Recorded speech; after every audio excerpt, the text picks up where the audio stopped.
Bienvenue à toutes et à tous sur Cocotte TV. Aujourd'hui, nouvelle vidéo de présentation et on vous parle d'un boîtier, à savoir le U4+ par Jonsbo. Un boîtier presque intégralement en aluminium. On a une coque qui fait tout le tour du boîtier en un seul tenant en aluminium, du unibody. Ensuite, on a une structure acier à l'intérieur et on va voir deux panneaux en verre trempé. Le tout est compatible ATX, micro ATX, ITX. Pourtant, on est sur un boîtier qui est relativement petit puisqu'il fait moins de 40 cm de haut et moins de 40 cm de profondeur. En plus, le tarif est relativement intéressant puisqu'on est sur une base de 85 €. On vous propose de le découvrir. Le petit ici, c'est tout de suite, c'est maintenant, c'est sur Cocotte TV. Voilà, devant le petit U4+ par Jonsbo, on vous donne les tech specs. Sachez que le boîtier fait 205 mm de large, sur 295 mm de profondeur, 391 mm de hauteur. Le poids est de 5,55 kg. On est sur une compatibilité ATX, micro ATX, ITX. Et clairement, quand on voit le boîtier, il est vraiment tout petit en format. Pourtant, il est compatible avec les cartes mères ATX, tout simplement parce qu'en fait, on le découvrira tout à l'heure quand on passera à l'intérieur, l'alimentation s'installe à l'avant. Donc en fait, on perd la hauteur que habituellement on retrouve avec le cache alimentation.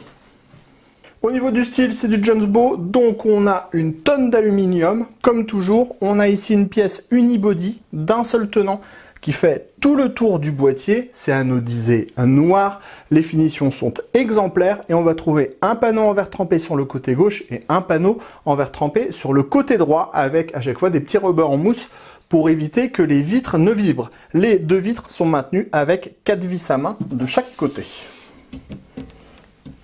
Comme ceci.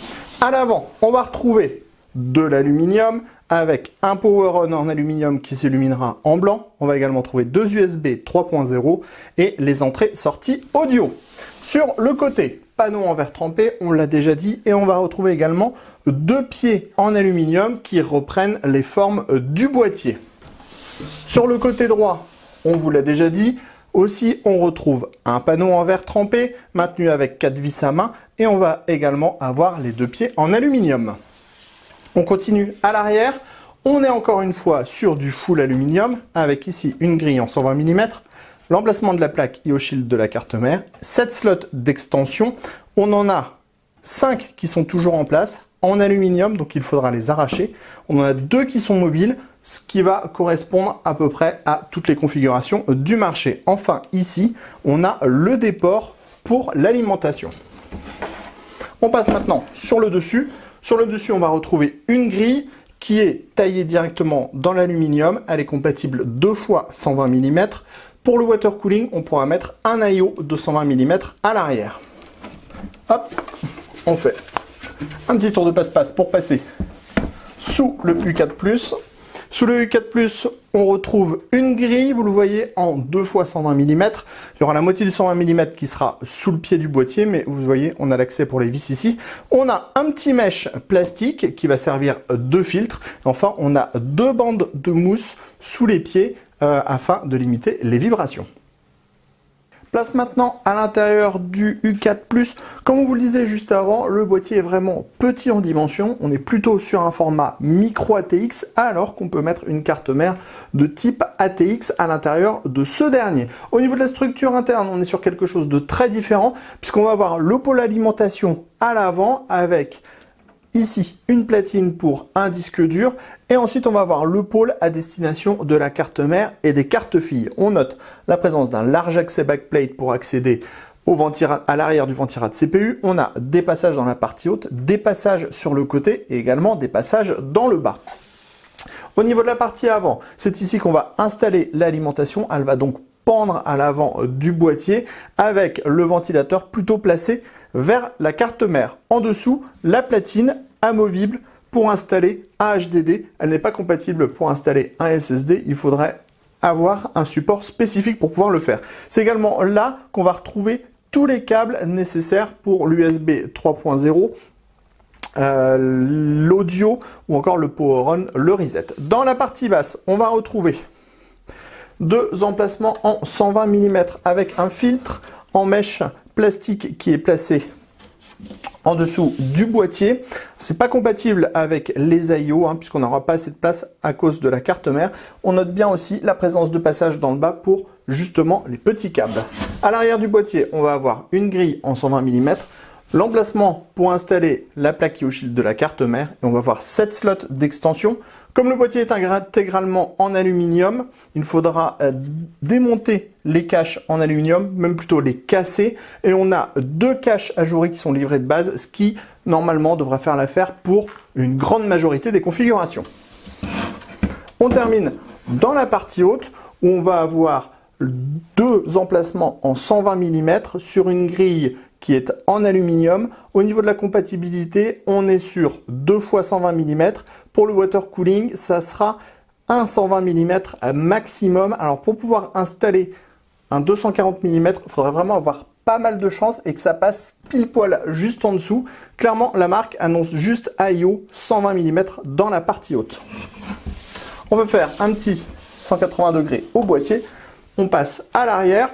On retrouve ici les 2 passages dans la partie haute, l'accès backplate pour la carte mère, 2 emplacements SSD avec des vis et des rondelles spécifiques, 2 passages ici pour le 24 broches ATX et les câbles par exemple à destination de la carte graphique. Enfin ici on a l'emplacement de l'alimentation avec le déport et le support pour pouvoir visser l'alimentation. Dans la partie basse, on aura pas mal d'espace pour pouvoir justement mettre tous les câbles et installer le SSD.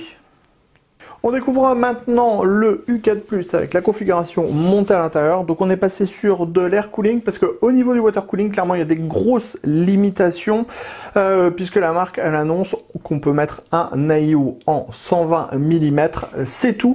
Alors que pourtant on a bien 2 emplacements en 120 mm dans le bas, 2 emplacements en 120 mm dans le haut, un emplacement en 120 mm à l'arrière. Mais clairement ici vous allez buter contre la carte mère, donc on pourra bien mettre que 2 ventilateurs et on pourra mettre en fait un AIO en 120 mm plutôt juste dans cette partie à condition que ça passe avec les barrettes mémoire et avec les dissipateurs, puisqu'en fait ici comme on va voir l'alimentation, on va pas pouvoir aller jusqu'au fond. Cependant, comme vous pouvez le voir, l'installation elle est propre et elle est intéressante. On a bien toute la place qu'il faut pour une carte mère ATX, on se sent pas à l'étroit, il n'y a pas de problème pour travailler à l'intérieur du boîtier, passer les mains. Au niveau de la carte graphique, vous le voyez, on a aussi de la place, on peut aller jusqu'à 330 mm.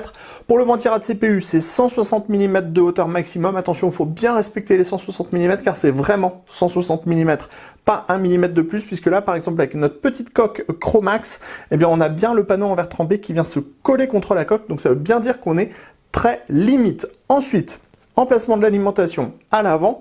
Donc si vous avez un modèle ultra silencieux, il va s'alimenter avec le flux du ventilateur également qui va s'occuper du ventirad CPU. Donc ça peut être un petit peu touchy. Il faudra bien penser à mettre un ventilateur de 120 mm également à l'arrière, voire un petit 120 mm dans le bas pour améliorer le flux. Tous les câbles sont cachés. Vous le voyez, le montage est hyper propre alors qu'on est sur un boîtier qui est pas plus gros qu'un boîtier au format micro ATX. Ici, on a une petite platine pour un HDD. Elle n'est pas compatible SSD. C'est un peu dommage qu'on n'ait pas les trous nécessaires pour pouvoir monter également un SSD dessus.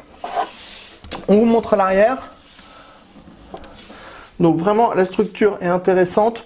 On a l'alimentation ici, tous les câbles de l'alimentation qui sortent. On a assez d'épaisseur pour mettre même le 24 broches ATX derrière le plateau de la carte mère et faire des regroupements. On a un large accès backplate. On a des passages absolument partout sur les côtés. Et ici, on a les 2 emplacements pour 2 SSD. Donc on pourra monter un disque dur et 2 SSD à l'intérieur du boîtier. Pour le format, ça reste bien. On en termine la présentation de ce U4+ par Jonsbo avec la machine allumée. Alors clairement, on est dans l'ultra sobriété puisqu'il n'y a pas de RGB du tout à l'intérieur de la machine. On a juste le power on qui va s'illuminer en blanc ici à l'avant. On va avoir une petite diode d'activité HDD rouge et c'est absolument tout ce qu'on aura. Pour autant, on aura une belle vision sur le hardware puisqu'on a un panneau en verre trempé du côté gauche et ça sera aussi joli à regarder du côté droit puisqu'on a également un panneau en verre trempé de l'autre côté, ce qui fait qu'on pourra avoir par exemple le SSD et une partie du câble management. Après, pour le refroidissement, eh bien, ça sera selon la configuration que vous avez installée à l'intérieur puisque le boîtier est livré sans aucun ventilateur de base. Vous aurez la possibilité d'ajouter 2 ventilateurs de 120 mm dans la partie basse, 2 ventilateurs de 120 mm dans la partie haute pour créer un flux en fait qui va traverser le boîtier de haut en bas. On pourra aussi adjoindre un petit 120 mm à l'arrière si nécessaire. Sur ce, on se donne rendez-vous très prochainement sur cocotland.com pour toutes nos news et tous nos articles à propos du matériel informatique. Et on se donne également rendez-vous sur notre chaîne Cocotte TV pour toutes nos prochaines vidéos. Sur ce, on vous dit à très bientôt.